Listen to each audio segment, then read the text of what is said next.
All right, Kyle. We're going to get to my absolute favorite part of any video production or any video project, which is filming or shooting the actual video. I absolutely love this, and in this video, we are going to show you our best and easiest tips and tricks that we've learned over the years to help you shoot better video very quickly. Again, these are simple things that you can do that's gonna just make your video look so much more professional. So let's get to it. Okay, so you ready for tip number 1? This is the hardest one, Meg. Seriously, you ready for it? There it is. Flip your phone horizontal, or what we call landscape style, right, Meg? Right. If you don't do that, you're going to get those black bars around your video on the sides, and that's just, again, it's one of those things that makes your video look amateurish. Now, of course, there are a few exceptions to this rule. If you are shooting for Instagram or Facebook stories, like if that is where you know your video is going to go, keep it vertical, because those are the dimensions of those stories. Everything else, as far as we know on social media. Sure. Again, social media platforms switch and shift, but for the most part, you're going to want it to be horizontal. Right. So really for any editing software that you're going to use the video for, so if you are planning on going beyond Facebook or Instagram, which hopefully you are, because the possibilities really are endless, flip it this way, and that will allow you to edit in the full frame in your editing software instead of having black bars on the sides because it's cropped because you shot in a portrait style. There you go. That one's really easy. Okay, our first real tip here is to make sure that you shoot a variety of shots. So when you are shooting, you want to think in terms of shooting wide, medium, and tight shots. And the best way for us to explain this to you is just to show you. So we're going to throw some of these up on the screen for you right now from a recent shoot. We captured some still frames so that you can see what is a wide shot, a medium shot, and a tight shot. Okay, let's demonstrate this now to see in action.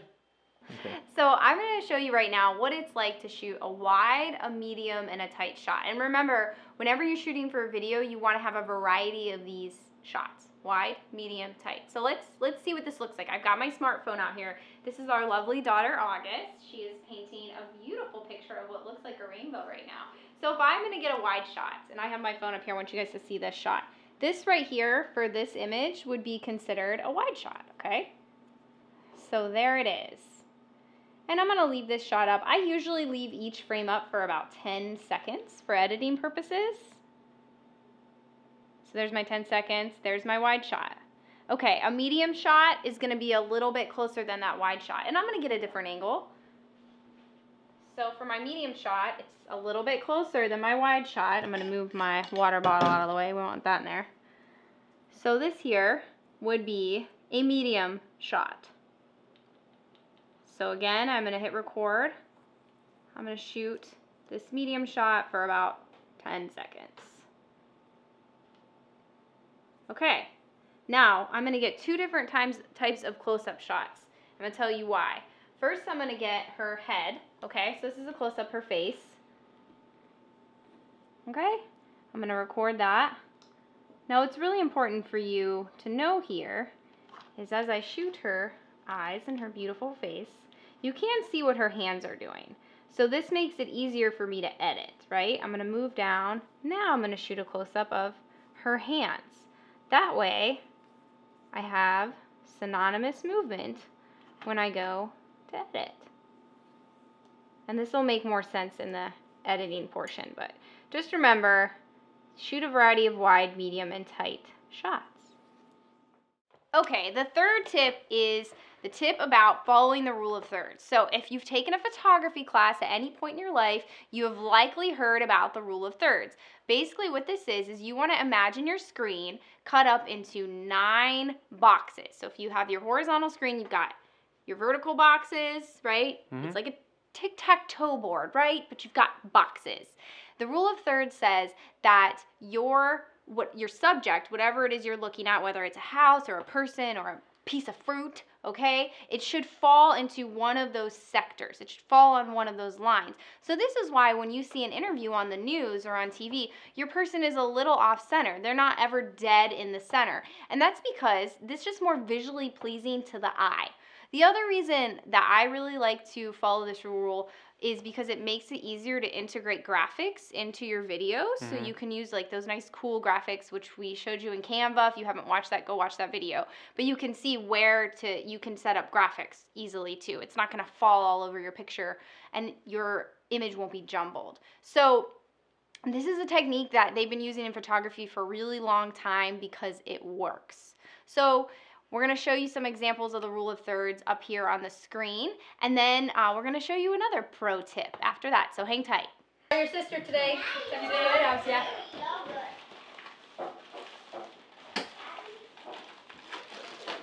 Eric, I just realized my plates that I got in my cup splash. Spit the grape out.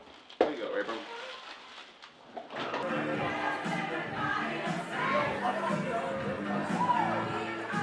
Okay, so when we talk about the rule of thirds, it's one of the really cool things. Most smartphones will provide these grid lines for you. You can get them to come up. So you just have to click your settings wherever that looks like. Shift through kind of what you can control, and you'll see here this assisted grid. I'm going to turn that on. I'm going to go back to my frame, and now you can see there are those 9 boxes. And so if I'm following the rule of thirds here, I want to make sure that my daughter August is not dead center, right? Look, I'm going to keep her off in so she is falling right within those grid lines.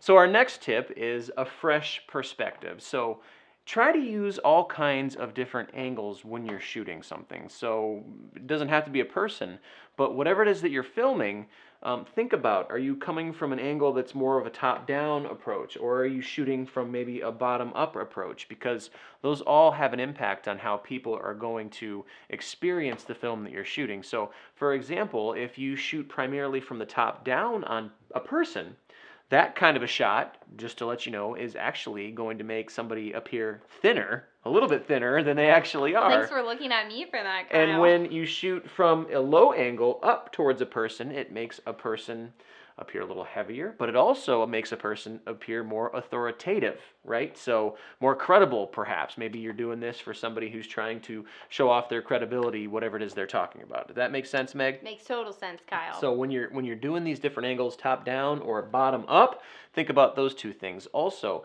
maybe you're filming food, top down, straight down on a plate, as opposed to, from the side and looking at it without being able to see everything that's on the plate. So always keep in mind the angle that you're filming things at and how people might perceive that video when they actually do watch it.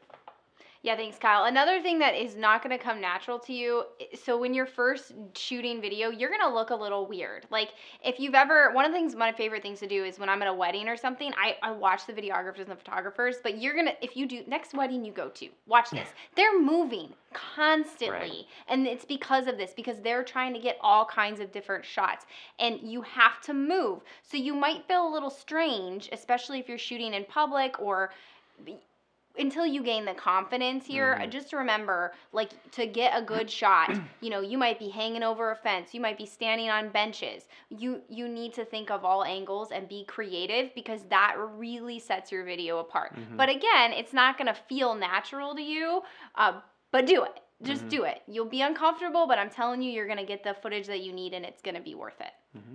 Now we're going to demonstrate how to shoot the same scene from a variety of perspectives. So you saw in the wide, medium, and tight clips how we were keep that in mind. You want to get variety of wide, medium, and tight shots, but you also want to get different perspectives. So another wide shot that I might get here could be, if I back up, you can see here, I'm going to get her from behind. If I shoot it directly on her, that light's kind of funky. I'm going to follow the rule of thirds as well. Kind of dip down a little bit.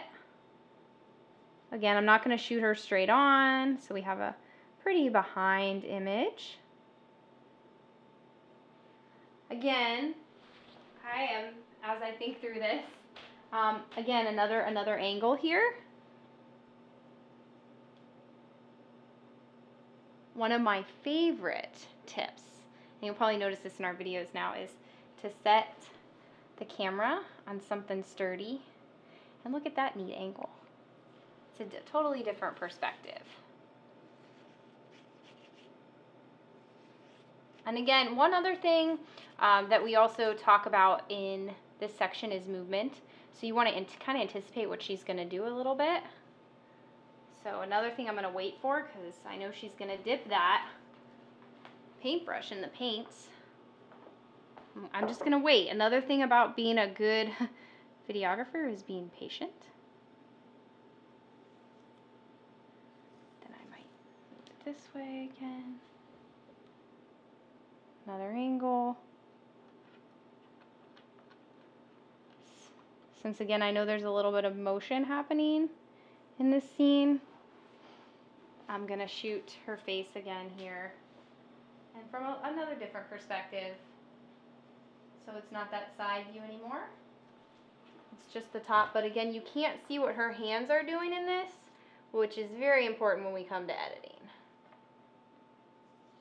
So those are just some examples of perspective. But again, you want to move. Make sure that you hold your shot for at least 10 seconds. That'll matter in editing as well. But get that variety of perspectives, because that's going to make your films much more entertaining and engaging for your audience. Are you done? So our next tip, kind of building on what we just talked about with perspective, is movement in your shots, okay? So it's important to get those different angles of whatever it is that you're filming, and really a lot of what we talked about were things that were stationary. But if you're filming something that's moving, like a car or a person or, you know, a plane, train, or automobile, whatever it is, you want to let it do the moving, not you, okay, if that makes sense. So here's an example. If you have a shot set, you know a car is going to drive through the shot, you may follow that car for maybe a second or two, but then let your camera hold still and let the car drive out of the frame, okay? This is called sequence shooting. So you can look this up too. There's lots of great tutorials out there on the internet that will go more in depth for you, but Kyle's given you the very basics here. If that's all you need to know, this is a video 101 marketing class. But yes, if you can remember, whatever you're shooting, let it go out of the shot. Right. We're going to show you some examples of how this works in some videos on the screen right now, but one of the big reasons that you do this, you're not going to notice this when you're first shooting. Once you go to edit, that's where this comes into play. Yeah, that's why it's really important, Meg, is because when you're editing your video, if you don't allow your shot to finish that movement, it's going to look really funny or not really appealing to the eye when you do actually go to edit it, because there won't really be any natural beginning or end to that movement in the video that you're showing, if that makes sense. Let's show them what this looks like, Kyle.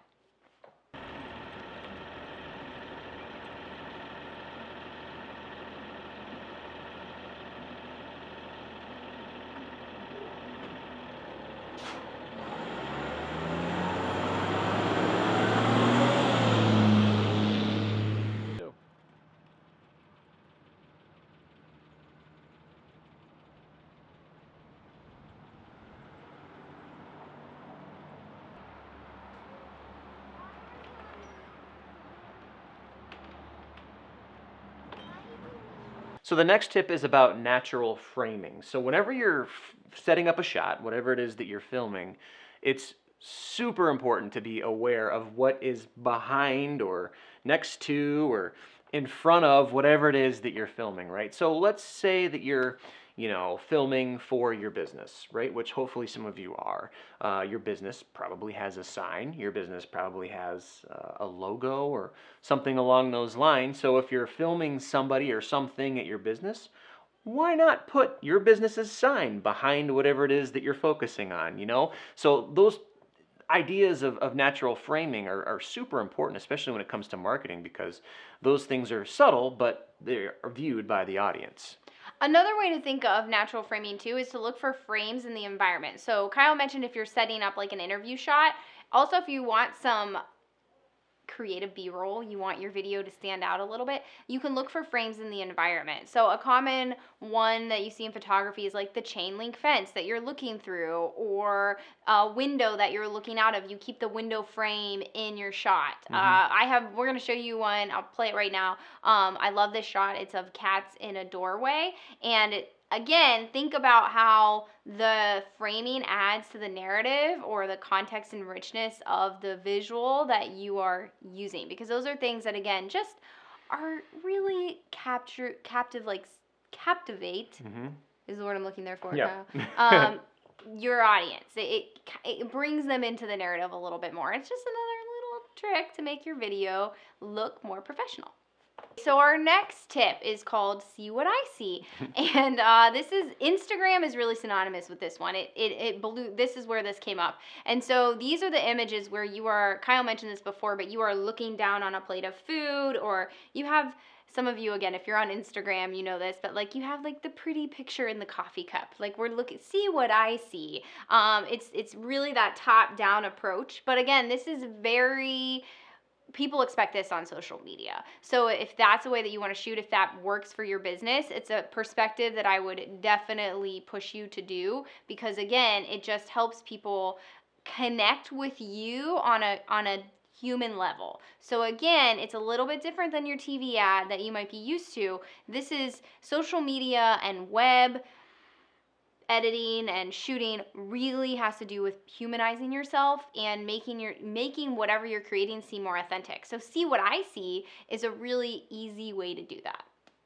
So see what I see. In this image right now, how I would shoot that is gonna get a little uncomfortable. Remember I told you guys about uncomfortableness? If you can see right here, this would be an example with this particular scene, and it looks really cool. We will throw this image up there for you on the screen. But this is see what I see, and you can see in this image that it's a really neat vantage point to have. So there you go. Our last tip might be the most important one, Kyle. Yeah. I don't want to say that all the other ones aren't, but this one, just pause. If you're taking notes, pull it out. Just star this, okay? It's don't mind the mess. What do we mean by that? Social media and web, okay? People expect authenticity. You might have heard this. It's a buzzword. Authentic marketing, authentic storytelling. What the heck does authenticity even mean? How do I do that? Here's how you do that. You are very careful. A lot of people that we work with in marketing and PR want everything scripted. They want everything to look perfect. They will roll the camera 20 times until that interviewee says exactly what they want them to say. Don't do that, okay? Yeah. What you want is something real. You want something genuine and honest. You want to reach out from behind that camera and you want to make a connection with somebody. This is not the marketing of 20 years ago, okay? This is not a television commercial. And even television commercials are using the same technique, okay? Yep. So Kyle does this a lot. I'm going to let him talk about how to do it. But just remember, it doesn't have to be perfect, okay? This is a trap that a lot of people fall into. And this is not how we connect anymore. Mm-hmm. We don't. You want a real connection. That's the whole point of all the effort that you put into making these videos. Mm-hmm. Yeah, so Megan just mentioned one of my favorite ways to do this, okay, is when I'm working with clients, I never turn off the record button. I am always filming, okay? Because 9 times out of 10, some of the best marketing moments, some of the most humanizing moments that you'll ever get are when people aren't expecting it and they know the camera's there, but they've kind of forgotten that you're recording. So if you're constantly hitting record and stopping record and hitting record again and saying, just do that again. Let's go roll it one more time, right? Then they get it in their head like, oh, I didn't do it right. Yeah, oh, they start to freeze up and they start to worry and get nervous. If you just always are rolling and you always just kind of have that camera next to your side or, just walking around ready to catch something, people will eventually forget. And that's what you want. You want people to become comfortable with you. You want people to become comfortable with the camera, more importantly, and you, hopefully, too. And then you'll really get some gold. You'll see some of the best moments. You'll see the humanizing moments. And you'll see people really being thoughtful and introspective about what they're saying. And this is really, honestly, the heart of video storytelling. It's to capture that vulnerability, that emotion, that authenticity, right? Mm-hmm. And you're only going to be able to do that because when people do, as Kyle said, kind of forget that the camera's there, because we all perform in front of the camera to some extent. But the closer that you can get to that raw whatever is happening, right? Raw environment, raw emotion, whatever. That is the stuff that people connect to. So I wanted to show you an example. I was out on a shoot recently, and this example is I always leave the camera rolling, and I got this moment between a mother and a daughter for the film that you saw earlier with the Reese family, who you saw, the farmers, if you didn't remember, if you watched the storytelling part. So this clip we kept in there, and Kyle and I kind of went back and forth. But it's a little girl talking to her mom about a llama spit.